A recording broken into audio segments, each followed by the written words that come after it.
Hi, this is Brian with Brian's Spain Domain, and today we are going to begin a new series in our selection of topics on Spain and Spanish history and the culture of Spain. And it's about Spanish wine, the history of Spanish wine, the culture of Spanish wine, and the world of Spanish wine, and all its variety and diversity. It's a great way to learn about the country, and if it goes well, we'll probably make it a permanent feature of our repertoire, to put it that way. So let's get started. We hope you enjoy it. Spain is one of the leading wine producers in the world. There's no doubt about that. It has been making wine and drinking it since that wonderful day when the Phoenicians, we assume it was the Phoenicians, brought the material and the know-how to this country or to this land to make it happen. And they've been refining the technique ever since. Spain is a part of the Old World wine world, as opposed to New World wine countries like Australia, South Africa, Chile, and even the United States. Old World producers include many European countries, but the top three are undoubtedly France, Italy, and Spain, and probably in that order in terms of fame, though not so much production. In fact, until very recently, Spain has tended to lag behind those other countries in the area of gastronomy in general for years, and there was just no getting around it. For example, Spain annually produces about 50% of the world's olive oil and even exports a lot of it to Italy, and yet Italy gets a lot of the fame. Not that Spain isn't famous for its olive oil, it's just that when people think of olive oil, they often think of Italian olive oil first, when in fact quite a bit of it is actually olive oil from Spain. Anyway, getting back to wine. Things have changed a lot in the Spanish wine world, and it's been going on for years. I wrote a book back in 2004 called Let's Open a Bottle, which talked about Spain through its wine. Spain is a country that is so different from region to region in so many different ways that you could actually see that difference reflected through its wine. So that was sort of the premise there, and I think a lot of people enjoyed learning about Spain through the wine. Back then I described it as the Spanish wine revolution, and as I look back at it, it certainly was true. But it's been a long and constantly developing scene here, and regions that were still behind the times back then have since bloomed. Others, which were big names, have consolidated their situation, and there are even a few places which, in my opinion, seem to have failed to materialize in the way you would have expected. But we'll look at them too. But for the most part, the Spanish wine scene is as wild and dynamic as it's ever been, and there's no end to its ongoing transformation. And that's good news because it wasn't always like that. What was Spain's situation like before? Well, like many of its products, Spain didn't have much of a reputation at all, which isn't necessarily a bad thing, but it isn't a good one either. You want people to associate it with quality. France has had a good name for a long time, and Italy has too. Spain was known for being a wine-drinking country, but that was about it. No one really knew what wines you could get there, and they certainly didn't know much about their quality. Perhaps the most famous wines years ago were the sherries, a fortified wine from the south of the country in Andalusia.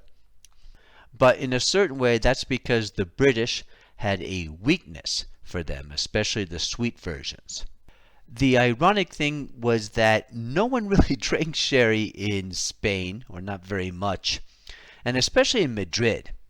There were a few bars that specialized in it, and you could always find an odd bottle of Tío Pepe lying around in most places, but it wasn't that common at all. So you had this paradox of its most famous international wine not really being as popular in the country itself. Now it's enjoying a pretty serious comeback, but we'll talk about that in due time. Anyway, suffice it to say that Spanish wine had a low-key position in the world of wine despite being one of the largest producers. And there were a number of reasons for that. Spain was a mass wine producing country, a wine producer for the masses, that is. The majority of it was produced for daily consumption or exported anonymously in bulk to other countries like Germany and Switzerland, where it was bottled generically. It was all about quantity over quality, and though it worked for a while, the reputation of Spain's wine was paying a price for it. Another factor had to do with drinking habits. Decades ago, the Spanish, like many Europeans, drank more wine on a daily basis. Wine was more like something you consumed every day, basically a part of your meal, like bread, water, and olive oil, a glass or two, and the same thing for dinner. For that to be viable, wine had to be cheap, and it was. It wasn't fancy, but it wasn't supposed to be. Spain was also a poor country back then. And the other factor would have been that Spain as a whole struggled to find the right marketing angle to get its name out there among the titans of viniculture. In fact, it struggled in many ways in the food and drink department. Spanish gastronomy, the food offer here, is amazingly rich and diverse. It's basically a paradise for foodies, and finally it's beginning to earn the reputation that it deserves, but that's probably thanks to globalization more than anything else. But that was pretty much it. You did have a few wine regions out there that were famous, especially Rioja, but that was almost the long and short of it. I'm quite serious about this. But then starting in the 1970s or so, a kind of quiet revolution began to softly emerge, and it's been going on ever since. It started in places like Rueda, in the region of Castilla-León, where a small, low-key region began to flourish as the nation's top white wine producing region.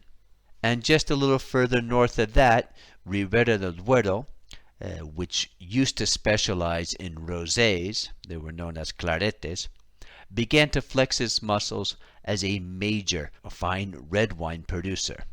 Galicia in the northwest gained traction for its elegant Albarino, a white wine, and in Catalonia, a tiny region called Priorato, which used to produce powerful, bold wines, very powerful, and they were cheap, toned down its brazen features and came up with one of the most unique wines in the world.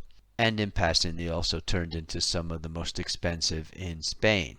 But anyway, the point is, winemakers and wine producers were finally taking a new look, a different look, a second look at all the potential that this country had. And when they put their minds to it, and their money, and their effort, they began to come up with things that were absolutely amazing. So those, along with Rioja, for example, were the leaders in the early phases. But soon enough, the other places were getting involved, and just about every region has something remarkable to offer. I'm talking about regions like Bierzo, Toro, Calatayud, Jumilla. All of these have something to say for themselves. And the Spanish have also become more knowledgeable in grape varieties. So you now hear people ordering mencillas and tempranillos and garnachas or godellos, for example. Many of those were never mentioned before. Drinking habits have also changed. The Spanish drink less wine. They drink a lot more beer by far, believe it or not. but they are beginning to drink more quality wine.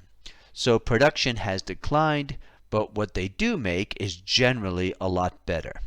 So that's something to look forward to. The Spanish wine scene is as exciting as it's ever been. There are now about 75 regions in the country, in addition to dozens of independent wineries. There are new labels, new wines, new sensations coming out all the time. So I will be telling you about everything.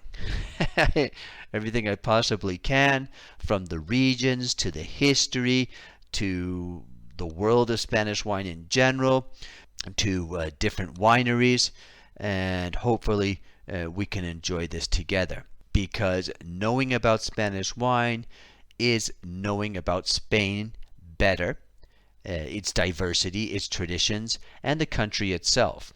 So stick with me and hopefully we'll learn more together. And that'll be all for today. We hope you have enjoyed this podcast by Brian Spain Domain. Please feel free to leave us any comments because we love the feedback. You can subscribe to our podcast on Spotify, Apple, Amazon, and Castos.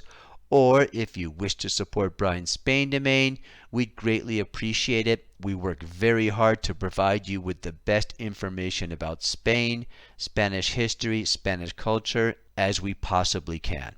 You can support us by clicking on our PayPal donate button, or if you want to have access to absolutely all of our podcasts and support us regularly, you can check us out on Patreon at the link provided below.